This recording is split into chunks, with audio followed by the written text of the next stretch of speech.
ఏలూరు జిల్లా చింతలపూడి నియోజకవర్గం కూటమి అభ్యర్థి సొంగ రోషన్ కుమార్ ఎన్నికల ఫలితాల అనంతరం ధర్మాజిగూడెం నుంచి పార్టీ శ్రేణులు కార్యకర్తలు భారీ ర్యాలీగా రంగాపురంలో ప్రసిద్ధిగాంచిన సత్యనారాయణ స్వామి గుడికి చేరుకొని దర్శనం చేసుకున్నారు. పూజల అనంతరం ఎమ్మెల్యే రోషన్ కుమార్ మీడియాతో మాట్లాడుతూ నన్ను ఆదరించిన నియోజకవర్గం జనసేన తెలుగుదేశం పార్టీ కార్యకర్తలు నాయకులకు మనస్ఫూర్తిగా ధన్యవాదాలు తెలియజేస్తూ మీ అందరికీ ఎల్లప్పుడూ అందుబాటులో ఉంటానంటూ ప్రజలకు తెలియజేస్తూ నిరంతరం ప్రజల సమస్యల కోసం అందరికీ అందుబాటులో ఉంటారని తెలిపారు.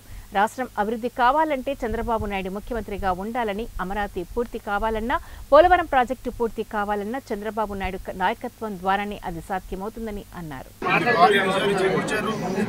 చంద్రబాబు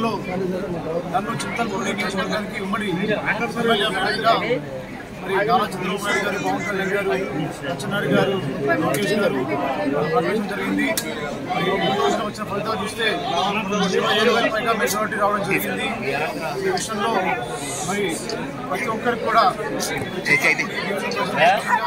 చింతలపూడి నియోజకవర్గ తెలుగుదేశం జనసేన బీజేపీ పార్టీ నాయకులకి, కార్యకర్తలకి, మీడియా మిత్రులకి అందరికీ కూడా పేరు పేరున నేను కృతజ్ఞతలు తెలియజేస్తున్నాను.